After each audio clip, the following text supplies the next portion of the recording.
Le dopage et le football sont deux mots que nous voyons que très rarement ensemble, contrairement au cyclisme et l'athlétisme où les affaires de dopage sont devenues monnaie courante. Mais le silence dans ce secteur est-il dû au fait que les footballeurs n'utilisent aucun produit ou que le monde du football est extrêmement bien protégé? À vrai dire, les deux. Depuis les années 50, le dopage existe dans le monde du football avec l'arrivée notamment des amphétamines. Dans les années 60, on a eu les pays soviétiques, en 70 l'Amérique du Sud, et enfin dans les années 80 et 90, c'était l'arrivée de l'éphédrine sur le marché. D'ailleurs, le gardien Harald Schumacher, qui était gardien de l'Allemagne à l'époque, publie le livre Coup de sifflet en 1987 qui décrit les penchants de l'équipe d'Allemagne pour l'éphédrine qui développe entre autres l'agressivité du joueur. Et d'ailleurs, Diego Maradona a été contrôlé positif à cette substance pendant la Coupe du Monde 1994 aux États-Unis et a été exclu par la suite de cette compétition. Et enfin, dans les années 2000, avec les histoires de la Juventus ou encore celle de Pep Guardiola qui a été contrôlé positif à la Nandrolone en 2001, tout comme l'international néerlandais Edgar Davids. Pour entamer cette vidéo sur de bonnes bases, commençons par la définition du dopage. Dans le sport, le dopage est la pratique consistant à absorber des substances chimiques ou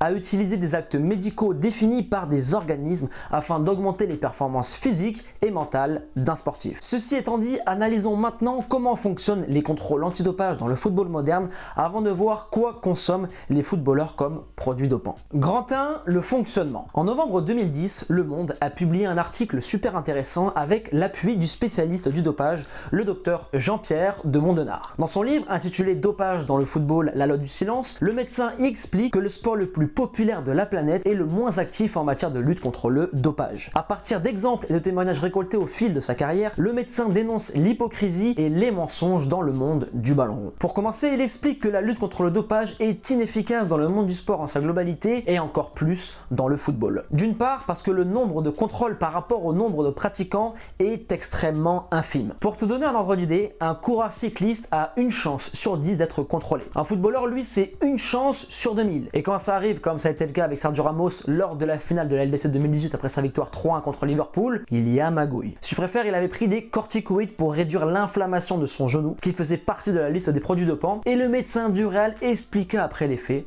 à l'UEFA qu'au moment de remplir le formulaire le soir du contrôle, il a confondu deux types de corticoïdes à cause de l'excitation et de l'euphorie dans le vestiaire. C'est un peu comme si on avait des preuves noir sur blanc que tu avais été coupable de dopage et que tu répondais au procureur: Wallah, c'est pas moi. Bon bah acquitté, tu peux y aller. Mais bon, on est en 2020. C'est la street. Ensuite, il est démontré que seuls les contrôles inopinés sont performants. Sauf que les pros du dopage n'ont aucun problème pour duper les contrôles prévus à l'avance. D'ailleurs, un médecin du Comité national olympique et sportif français a raconté que certains médecins de la fédération prévenaient les clubs de la date des contrôles antidopage à l'avance. Donc si vous êtes averti à l'avance, vous pouvez programmer vos prises de produits en fonction des dates, sans gros risque de vous faire épingler, sachant qu'il existe des moyens pour masquer la prise des produits et certains sont même indétectables. Avant de voir plus en détail comment les joueurs passent sous les radars, nous allons passer au second point. Grand 2, quels produits consomment-ils et à quoi servent-ils? Nous avons dans un premier temps le dopage sanguin. Le processus le plus fréquent est la transfusion sanguine. Ils sont en général réalisés dans les laboratoires suisses où le joueur change complètement son sang pour optimiser ses performances. Pour te donner une image, tu arrives en Suisse avec une voiture rouillée, limite à la casse, et tu repars avec une voiture 100% neuve et scientifiquement parlant, le dopage sanguin a pour but d'augmenter la quantité de globules rouges dans le sang, donc cela permet aux joueurs de transporter davantage d'oxygène vers les muscles et par conséquent d'augmenter considérablement l'endurance et la performance du joueur. D'ailleurs, Johnny Hallyday l'explique très bien en dénonçant sans le vouloir son ami Zinedine Zidane sur un plateau TV. Il paraît que Zidane vous a donné aussi un tuyau dans un endroit en Suisse où une remise en forme absolument formidable. Vous y êtes allé? Ça se passe comment? Oui, c'est formidable. Oui, on vous enlève du sang, l'oxygène, on vous le remet. Zidane, il va 2 fois par an et c'est vrai, je comprends. Transfusion sanguine totalement interdit. C'est précisément pour cette raison que Vinokourov a été exclu du Tour de France il y a 2 jours. On a maintenant les anabolisants. C'est une autre forme de dopage. Les anabolisants sont injectés par intraveineuse ou par voie orale. Le but recherché tourne autour des hormones et des muscles pour les aider soit à se développer plus rapidement ou faire récupérer plus rapidement le joueur. D'ailleurs, on a quelques exemples de joueurs qui se sont fait attraper dans ce cas. On a Fabien Barthez le 3 novembre 1995 qui a été contrôlé positif aux anabolisants au terme d'un match de championnat opposant Monaco au FC Nantes. Le gardien international français se remettait à l'époque d'une blessure au poignet. Pour accélérer la guérison, raison, il a pris des anabolisants et il a été suspendu par la suite 4 mois. Ensuite en 99, l'attaquant de l'Olympique de Marseille, Christophe Dugarry, tout juste sacré champion du monde, est contrôlé positif à la nandrolone, un anabolisant qui circule beaucoup dans la sphère footballistique, et cette substance permet aux joueurs de récupérer plus vite et de supporter de plus grosses charges de travail. D'ailleurs, l'actuel consultant de RMC a toujours nié en bloc avoir pris quelconque substance illicite et la commission lui a donné raison. La commission antidopage ne retiendra finalement pas la sanction après un vice de forme. Le médecin chargé des contrôles n'était pas assermenté à ce moment-là. Bon bah acquitté, tu peux y aller.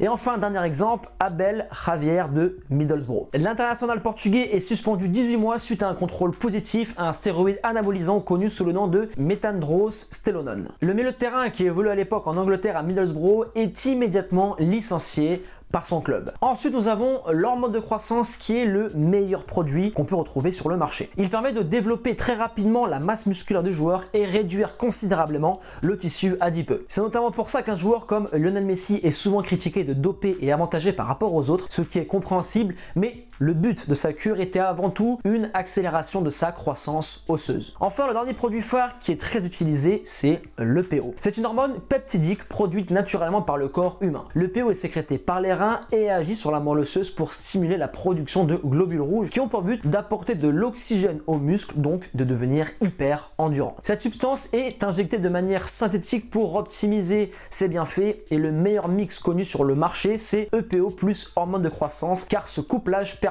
un effet amélioré du traitement de l'EPO. Mais ce produit reste néanmoins peu utilisé contrairement aux anabolisants car ça laisse plus de traces, même s'il existe environ aujourd'hui 180 dérivés de l'EPO et que depuis quelques années elle est utilisée en microdose pour devenir invisible au contrôle antidopage. Grand 3, comment passer sous les radars? On a dans un premier temps la corruption et la malice. Des préparateurs physiques et médecins participent au dopage. Quand les contrôles se sont durcis dans le cyclisme, certains sont allés voir du côté du foot où il y avait aussi beaucoup plus d'argent. En 98 en Italie, le laboratoire antidopage officiel a été fermé durant 6 mois parce que les dirigeants s'étaient aperçus qu'ils falsifiaient les analyses de certains joueurs pour les blanchir. On a d'ailleurs le procès de la Juventus où jouait à l'époque Deschamps et Zidane a révélé l'ampleur du dopage dans certains grands clubs de football. Ensuite, le journaliste allemand Jonathan Snatch a tenté en vain de prouver que les footballeurs se dopaient. Faute de confidence, ce journaliste décide de fouiller dans les poubelles des sélections lors de l'Euro 2016 pour le site spécialisé Football Doping. Donc autant te dire qu'il était très déterminé et quand il arriva sur le terrain, il expliquait que dans le camp de base de l'Italie à Montpellier, même les éboueurs n'avaient pas le droit de toucher aux poubelles de la sélection italienne. Celle de l'Allemagne, c'était exactement la même chose. Ils étaient entreposés dans un endroit inaccessible au public. Les seules poubelles qu'ils ont réussi à récupérer étaient celles de l'Ukraine après être éliminés de l'Euro. À l'intérieur, rien de compromettant ou presque. Des seringues usagées, des boîtes d'anti-inflammatoires, des antihistaminiques, des tablettes de charbon végétal et 2 sachets contenant du glucose, sachant tout de même qu'une perfusion de glucose n'est préconisée que pour un marathonien en état d'épuisement total. Ensuite, l'instance a mis en lumière que 40% des joueurs disputant la Coupe du Monde 2014 prenaient des médicaments avant chaque match. Et 2 tiers d'entre eux ont avalé au moins un sachet de médicaments pendant leur séjour au Brésil. Deuxièmement, pourquoi il passe sous les radars, c'est la rareté des tests comme on l'a vu au début de cette vidéo. Un joueur a une chance sur 2000 de subir un contrôle antidopage. Troisièmement, la prise de créatine. C'est un excellent produit naturel pour justifier une prise de muscle trop importante et masquer la prise de produit. C'est d'ailleurs en partie pour ça que la créatine a souvent été diabolisée car les joueurs de la Juventus consommaient de la créatine à l'époque quand ils se sont fait attraper pour dopage. Quatrièmement, la durée des cures. Pour l'hormone de croissance, les effets sont assez rapides au bout de 6 injections. Une cure dure au minimum 15 jours avec une injection tous les 3 jours, donc c'est possible de choper un joueur, mais en général, il le fait durant sa pré-saison et le produit disparaît très vite. De plus, il est possible de bénéficier des avantages de l'hormone de croissance pendant 6 mois à 1 an après avoir fait sa cure. Donc autant te dire qu'en début de saison, tu fais une belle cure d'hormone de croissance et durant toute la saison, tu restes performant et tu gardes un pic de forme supérieur à la moyenne. Pour les cures de PO, c'est à peu près la même chose. Les diverses études démontrent que l'effet de la cure disparaît très vite. Après 3 semaines, il demeure pas grand chose et au bout de 2 mois, il n'existe plus d'effet. Donc encore une fois, je te le répète, le joueur peut le faire durant sa pré-saison sans aucun risque d'être inquiété. Donc comme tu l'auras compris, pour passer sous les radars, c'est une question de timing et d'intelligence.